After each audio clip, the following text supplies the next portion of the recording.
నమస్తే, welcome to Telugu రాజ్యం. నేను సిరి. అడవిశేష్ కొత్త సినిమా డెకాయిడ్ సినిమా వస్తుంది, అందరికీ తెలిసిందే. అయితే ఈ సినిమా టీజర్ని హైదరాబాద్లో రిలీజ్ చేసి ఇక్కడ అంటే మీడియా ముందు తను కొన్ని మాటలు మాట్లాడడం జరిగింది. అదేంటంటే, పేరుకు ముందు ట్యాక్స్ అవసరం లేదు, మా అమ్మ వాళ్ళు నాకు ఆల్రెడీ ఇచ్చారు, అది సరిపోతుంది అని చెప్పేసి చెప్పడం జరిగింది. ఇంతకీ అంటే తను అన్న దాంట్లో అర్థం ఏంటి, దాన్ని ఎలా చూడాలి అనేది మనకి తెలియజేయడానికి మనతో పాటు ఉన్నారు ప్రముఖ సినీ క్రిటిక్ దాసరి విజ్ఞాన్ గారు. నమస్కారం సార్. సార్, అంటే ఇప్పుడు అడవిశేష్ చెప్పాడు, అంటే తన కొత్త సినిమా డెకాయిడ్ వస్తుంది, దాని టీజర్ రిలీజ్ సందర్భంగా ప్రతి ఒక్కరి పేరు ముందు నిజంగానే మనం కొంతమంది హీరోస్ల పేర్లు చూసుకుంటే ఆ పేర్ల ముందు కొన్ని ట్యాక్స్ ఉంటాయి. సో ఆ ట్యాక్స్ అవసరం లేదు అన్నట్టుగా మరి అడవిశేష్ మాట్లాడడం జరిగింది. దీన్ని మనం ఎలా చూడాలంటారు మనం? ఒకప్పుడు మనకి సినిమా అనేది స్టార్ట్ అయినప్పుడు కథలకు మాత్రమే ప్రాధాన్యం ఉండేది, కేవలం స్టోరీలు. ఇప్పుడు అక్కినేని నాగేశ్వరరావు గారు, ఎన్టీఆర్ గారు, అప్పట్లో మురళీమోహన్ గారు కానీ, ఆ టైంలో మనకు కేవలం కథలకే ప్రాధాన్యం ఉండేది. అట్లాంటి గొప్ప గొప్ప స్టోరీలన్నీ మనం చూసాం, పెద్ద పెద్ద కథలు, మంచి మంచి కథలు. ఈవెన్ అంత పెద్ద నటులు ఉండగా గుండమ్మ కథ ఆవిడ పేరు మీద పెట్టి తీసాడు. అంటే ఆ గ్రేట్నెస్ చూడండి. నెక్స్ట్ టైటిల్స్ ఎంపిక కూడా ఆ కథకి తగ్గట్టుగా ఉండేవి టైటిల్స్. ఆ తరం అయిపోయిన తర్వాత నెక్స్ట్ తరం ఫ్యామిలీస్ని ఎంకరేజ్ చేసేలాగా మంచి మంచి విషయాలు చెప్పారు. ఇప్పుడు ఇంట్లో ఇళ్ళ వంటింట్లో ప్రియురాలు లాంటివి, లేకపోతే శుభాకాంక్షలు, శుభలగ్నము, లేకపోతే ఈవి సత్యనారాయణ, ఎస్వి కృష్ణారెడ్డి లాంటి సినిమాలని, అదైతే కొంచెం కామెడీ ఎంటర్టైన్మెంట్. అలా కె రాఘవేంద్రరావు గారు, అందరూ మంచి మంచి డైరెక్టర్స్, అందరూ కోదండ రామరెడ్డి గారు, ముత్యాల సుబ్బయ్య గారు, కోడి రామకృష్ణ గారు, వీళ్ళందరూ కూడా, ఇంకా నన్ను పేరు మర్చిపోయినా, బోల్డ్ మంది ఉన్నారు దర్శకులు, సత్యనారాయణ గారు, అసలు వీళ్ళందరూ కూడా మంచి ఫ్యామిలీ ఎంటర్టైన్మెంట్ సినిమాలు తీస్తే ఏదో ఒక చిన్న సందేశం ఇచ్చేవాళ్ళు. హీరోలకు ఇంపార్టెన్స్ ఉండేది, కానీ ఆ ఇంపార్టెన్స్లో వాళ్ళు ఒక మెసేజ్ ఇచ్చేవాళ్ళు. అట్లా ఇప్పుడు వెంకటేష్ అన్ని సినిమాల్లో ఎక్కువ త్యాగాలు చేసేవాడు, నాగార్జున ఒక టైప్ ఆఫ్ ఎంటర్టైన్ చేసేవాడు, మోహన్ బాబు గారు అన్ని చేసేవాళ్ళు, వీళ్ళను అన్ని, రాజేంద్ర ప్రసాద్ గారు కామెడీ చేసేవాళ్ళు. అండ్ అట్లా మొత్తం పెద్ద బాలకృష్ణ మొత్తం యాక్షన్ యాక్షన్ యాక్షన్ డైలాగ్స్, అట్లా ఆ రకంగా కొన్నాళ్ళు సాగింది. నెక్స్ట్ తర్వాత హీరోలు ఏమయ్యారంటే, ఫస్ట్ హీరో డేట్లు తీసుకుంటున్నారు. మా దగ్గర ఒక కథ ఉందండి, మంచి హీరో కోసం చూస్తున్నాం అనే రోజు అక్కడ అయిపోయింది. ఆ నెక్స్ట్ జనరేషన్ వచ్చినప్పుడు ఏంటంటే, హీరో మా దగ్గర ఒక హీరో డేట్లు ఉన్నాయండి, ఏమన్నా మంచి డైరెక్టర్ ఉంటే చూడండి. ఆ మంచి డైరెక్టర్ ఏం తీస్తాడు? ఇప్పుడు నీ దగ్గర ఉంది కథ కాదు, హీరో. కాబట్టి ఆ హీరో చుట్టే వాడు ఏదో తిప్పాలి. అడుగేస్తే దుమ్ము లేవుడు, లేకపోతే జుజ్జుని కళ్ళజోడు తిప్పుడు, ఏదో స్టైలు, వింత వింత స్టెప్పులు, అట్లా ఇట్లా. వీడు ఎట్లున్నా సరే హీరోయిన్ ఖచ్చితంగా నాకు వీడే కావాలని చుట్టూ తిరగడము. ఈ టైప్ ఆఫ్ కథలు ఒక సీజన్ అంతా నడిచిందమ్మా. సీజన్ కరోనా ముందు వరకు, ఇంకా చెప్పాలంటే కరోనా ముందు వరకు ఈ దరిద్రమే ఉంది. అసలు ఎటు చూడు అంటే, ప్రపంచం మొత్తంలో వీడే ధైర్యవంతుడు, ప్రపంచం మొత్తానికి వీడే కావాలి, పెద్ద సమస్య. కండలు తిరిగిన ఒక పెద్ద విలన్ వచ్చినా కూడా పడిపోతాడు. అసలు 7 అడుగులు ఎత్తు మొత్తం కణదు పిప్పి చేసేవాడు వచ్చినా వీడొచ్చి అంటే వాడు వెళ్ళిపోవాలి, వాడు తెచ్చుకోవాలి. ఎంత పవర్ఫుల్, అన్ని లాజిక్ లెస్. వీడు ఎంత పవర్ఫుల్ అంటే ప్రపంచం మొత్తం వీడే పవర్ఫుల్. అక్కడ ఉన్న పెద్ద ప్రాబ్లమ్ని ఇండియాలో ఎవడు సాల్వ్ చేయలేడు, ఈడే రావాలి. చదువుకున్న వాళ్ళు ఇంటెలిజెన్స్ లో వర్క్ చేసిన వేస్ట్. మళ్ళీ ఈడు ఆ చదువుకున్న ఐఏఎస్లు ఐపీఎస్లు అందరు కూడా వీడు రాగానే వీడు వాళ్ళందరికీ సలహాలు ఇలా చెయ్యండి అని. ఇట్లాంటి హీరోలు వచ్చేసారు. తర్వాత వీళ్ళకి స్టార్లు తగిలిచ్చారు, ఆ స్టారు ఈ స్టారు, ఇదేదో స్టారు అదేదో స్టారు, అట్లాంటి స్టారు ఇట్లాంటి స్టారు, ఇదేం స్టారో మరి. ఎట్లా తెలుసా, పెద్ద పెద్ద ప్రాబ్లమ్స్ సృష్టించడం, అందరూ వణికిపోతా ఉండాలా, వాళ్ళందరూ కూడా అసలు ఎట్లా సాల్వ్ అవుద్ది అనాలా. ఒకడున్నాడు, వాడే వస్తాడు, వాడు వచ్చిన తర్వాత ఇదేదో అయ్యిద్ది. ఇట్లాంటి సినిమాలకి తీసుకుంటూ వచ్చేసి మొత్తం వాళ్ళ చుట్టే తిప్పేవాళ్ళు అనమాట. ఆ సినిమా హిట్ అయినంటే అదేంటి, డైరెక్టర్ లేడు, ప్రొడ్యూసర్ లేడు, ఏం లేదు. తర్వాత మొత్తం హీరో రాజ్యం నడిచింది ఒక సీజన్ అంతా. హీరో డేట్లే. నెక్స్ట్ హీరో డేట్లు ఎవరు తీసుకున్నారు? మేము తీసుకున్నామండి ఆ స్టార్ హీరో డేట్లు కదా. అదే ఆలోచిస్తున్నామండి. అదే ఉండదు. అందుకని ఆ హీరో చుట్టే వాడు రాయాలి. ఆ డైరెక్టర్ ఎట్లా రాస్తే వాడు ఈ హీరోని ఇటు తిప్పితే అటు తిప్పితే, ఈ హీరో పోలీస్ అయితే ఎట్లుంటది, వీడు లాయర్ అయితే ఎట్లుంటది, ఐఏఎస్ ఆఫీసర్ అయితే ఎట్లుంటది, ఐపీఎస్ అయితే ఎట్లుంటది, ఎస్ఐ అయితే ఎట్లుంటది, ఇంకేదో ఎట్లుంటది, పెద్ద ఆఫీసర్, అది ఇది నీతులు అండ్ వీడు చెప్పే నీతులు చుట్టే సినిమా అంతా నడుస్తారు. చాలా పవర్ఫుల్ పవర్ఫుల్ పవర్ఫుల్ పవర్ఫుల్. ఎట్లా అంటే హీరో వచ్చేసి ఏదైనా స్లమ్ లో ఉన్నా వాడు చదువుకోకపోయినా కూడా పెద్దగా చదువుకున్న అతను వచ్చేసి అంటే ఆ చదువుకి విలువ ఉండేది కాదు. చిన్న వాడు ఉండేది కూడా మళ్ళీ ఏదో చిన్న ఊర్లో మూలకుంటాడు అనమాట. మొత్తం దేశానంతా వీడే ఉద్ధరిస్తాడు. ఆ దేశ ప్రధాని కూడా మనం ఆ ఊరికి వెళ్తేనే మనకు సొల్యూషన్ వస్తుంది. ఆ మారుమూల ప్రాంతం వెళ్ళేంత నమస్కారం అయ్యా, మీలాంటి వాళ్ళ ముందు మేము కింద కూర్చోవడమే బెస్ట్ అయ్యా, చెప్పండి అయ్యా చెప్పండి, అలా చెయ్యండి అని వాడు చెప్పడం. అది అర్థం కాని విషయం.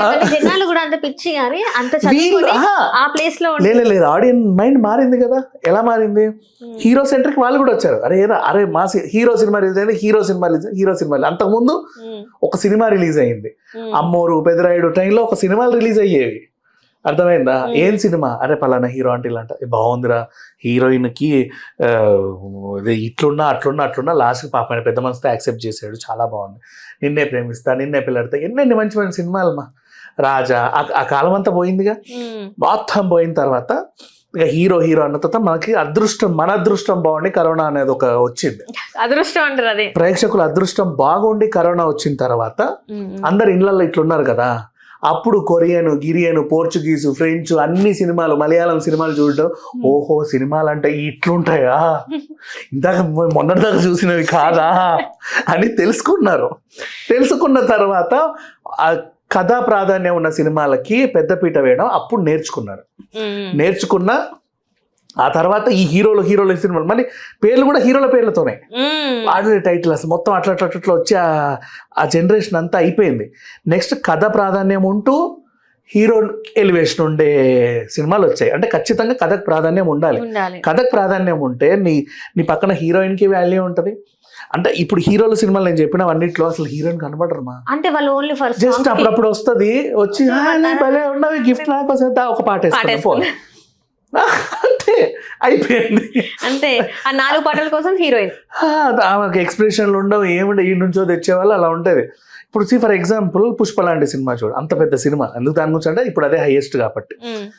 హీరోయిన్కి ఎంత ఇంపార్టెన్స్ ఉంది, హీరోకి ఎంత ఇంపార్టెన్స్ ఉంది, కథ ఉంది, క్యారెక్టర్కి ఇంపార్టెన్స్ ఉంది. అట్లా ఉండాలి సినిమాలు చెప్పాలంటే. అలా ఉంటూ స్టార్డమ్ని కాపాడుకోవాలి. ఉన్నారు ఇప్పుడు కూడా హీరోలు ఉన్నారు, లేరన్నట్లా. సో ఆ విధంగా అందుకే వీళ్ళంతా పాన్ ఇండియా లెవెల్కి అలా వెళ్ళిపోయారు. ఇట్లాంటి ఇప్పుడు వచ్చిన సిచ్యువేషన్ స్టోరీయే ఉండాలి. ఏమన్నా చెయ్యి, నాకు స్టోరీ కావాలి.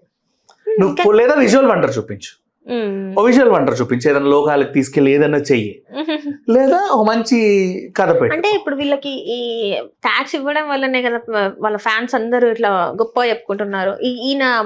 దాని వల్ల కొట్లాటలు పెరిగాయి. మా హీరో అన్నీ పనికి మళ్ళీ చెత్త అంతా వచ్చింది ఇక్కడి నుంచే. ఇప్పుడు ఏమైందంటే కథ ప్రాధాన్యం ఉన్న తర్వాత మంచి మంచి కథలు వినడం స్టార్ట్ చేస్తే, అప్పుడు హీరోలు ఉన్నప్పుడు హీరోలే ఉండేవాళ్ళు. తర్వాత వచ్చిన వాళ్ళందరూ, కంటెంట్ వచ్చిన వాళ్ళందరూ ఏమైపోయారో ఎటుపోయారో తెలియదు. ఇప్పుడు హీరో ప్లస్ కంటెంట్ ఉన్నాక, కంటెంట్కి అలవాటు పడ్డాక ఇప్పుడు అడవిశేష్ లాంటి వాళ్ళు, శర్వానంద్ లాంటి వాళ్ళు, లేకపోతే సందీప్ కిషన్ లాంటి వాళ్ళు, నాని, ఎంతమంది హీరో మామూలుగా ఇప్పుడు అంటే డీజే టిల్లు లాంటి అబ్బాయిలు, నవీన్ పోలిశెట్టి. ఇప్పుడు రేపు రిలీజ్ అవుతుంది ఒకటి గుర్రం పాపిరెడ్డి, అందులో అబ్బాయి హీరో. ఇట్లా మంచి మంచి కథలు వస్తున్నాయి, అందరు నవ్వుకుంటారు. మొన్న పాపం ఆ పిల్లోడు మౌలియా, సుమా కనకాల రాజు కనకాల, ఆయన కాకుండా ఇంకో పిల్లోడు, ఆ తర్వాత మౌలి. నెక్స్ట్ ఇంకా ఉన్నారు చెప్పుకోవాలనుకుంటే. అలా వచ్చి అలా వెళ్తారు, మంచి మంచి హిట్లు వస్తాయి. అందరూ ఆడియన్స్ థియేటర్కి వస్తారు, చక్కగా చూస్తారు. కొన్నిసార్లు వేరే లాంగ్వేజ్ సినిమాలు లైక్ మన కాంతారాలు, లేకపోతే అటు నుంచి ఇంకేమైనా వేరే భాష పక్కన స్టేట్స్ వాళ్ళు కూడా వాళ్ళు ఏంటంటే వాళ్ళ నేటివిటీని కూడా చూపెట్టే ప్రయత్నం. Kantara is the best example అని చెప్పుకోవచ్చు. ఇట్లాంటి సినిమాలు వచ్చిన తర్వాత ఇప్పుడు కంటెంట్ ప్లస్ యాక్షన్ కూడా ప్లస్ కావాలి. ఇప్పుడు మనం పుష్ప చెప్పినాం కదా, హీరో ప్లస్ కథ ఇంపార్టెన్స్.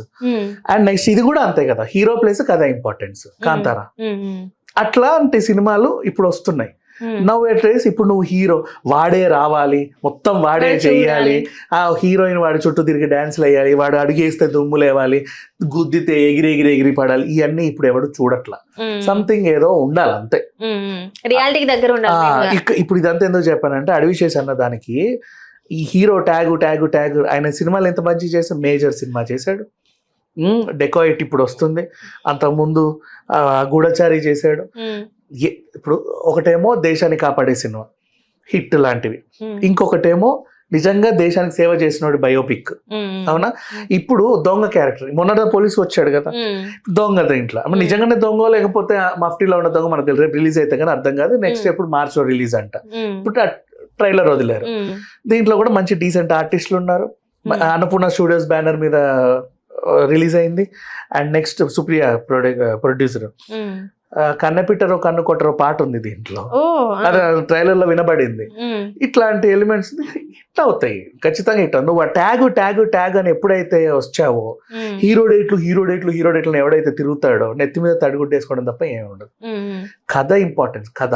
నెక్స్ట్ మా కోంబోలో కథ వస్తుంది, అలా ఇప్పుడు బాలయ్య ఉన్నాడు, బోయపాటి ఆయన కోసం ఏదో రాసుకుంటాడు. సార్ ఈ కథ మీరే చెయ్యాలి, మీరు చేస్తే బాగుంటుంది. అంటే ఇప్పుడున్న హీరోస్ ని ఆ ట్యాక్స్ తీసుకోమని చెప్పడం కరెక్ట్ అంటారా? కాదు, ఇప్పుడు వేణు ఉన్నాడు, మన వేణు పాపం బలగం సినిమా తీసాడా, తర్వాత ఎల్లమ్మ అని కథ రాసుకున్నాడు, కథకి హీరో దొరకట్లా చూడు, కష్టపడుతున్నాడు. ఇప్పటి చాలా మంది అనుకున్నారు, నితిన్ కూడా తప్పుకున్న, ఎవరైనా కథకి హీరో లేడు, కథ ఉంది మళ్ళీ, ఆ కథ ఖచ్చితంగా హిట్ అవుతుంది. అంటే తెలుస్తుంది మనకి, అంటే ఆయన పడే పాటలు శ్రమ అంతా తెలుస్తుంది. ఇట్లాంటి సిచ్యువేషన్ లో మనం ఉన్నాం, కానీ ఇట్స్ ఓకే, వాట్ ఎవర్. ట్యాగులు అవసరం లేదు హీరోలకి చెప్పుకోవడానికి, ఆ స్టారు ఈ స్టారు, ఇదేదో స్టారు అదేదో స్టారు, ఇంకా లేవా అమ్మ, చుక్కలే చూపిస్తారు నిర్మాతలకి. నువ్వు స్టార్ అన్నావంటగా నిర్మాతకు చుక్కలే, 100%. స్టార్ హీరో డేట్లు కోను, నిర్మాతకు చుక్కలే. అదే తను అన్నాడు కదా, మా అమ్మ నాన్న ఇచ్చిన పేరు నాకు చాలు, నాకు మా అమ్మ నాన్న పెట్టిన పేరు చాలు, నాకు ఇంకా వేరే ట్యాక్స్ ఏం అవసరం లేదు అని అన్నాడు. సో అక్కడ గెలిచేసాడని అనిపించింది, ఎందుకంటే మన అమ్మ నాన్నల నుంచే కదా మనకు వచ్చేది ఏదైనా కూడా. సో ఆ పేరు చాలు అన్నది చాలు. తను ఇంకోటి ఏమన్నాడంటే, సినిమాలు అనేవి ఎన్ని తరాలు చూసినా కూడా వాళ్ళు హ్యాపీనెస్ ఉంటుంది కదా, అదే మనకి వచ్చే బ్లెస్సింగ్స్, అదే హ్యాపీనెస్ కదా అని చెప్పేసి అన్నాడు. సో ట్యాక్స్ అవసరం లేదంటారు. అక్కర్లేదు, ట్యాక్స్ లేకుండా మ్యాజిక్ చేయొచ్చు. మ్యాజిక్ కాదు, బ్రహ్మాండం ఎన్నో చేయొచ్చు. ఇప్పుడు కొత్త ఇప్పుడు నేను చెప్పిన కొత్త పిల్లలు ట్యాక్స్ ఏమున్నాయి, కోర్టు పిల్లోడికి ఏముందమ్మా ట్యాగ్, అది కోట్లు తెచ్చి పెట్టాలా మరి చెప్పు. యాక్టింగ్ మెయిన్ గా. రైట్ అండి, థ్యాంక్ యూ సో మచ్.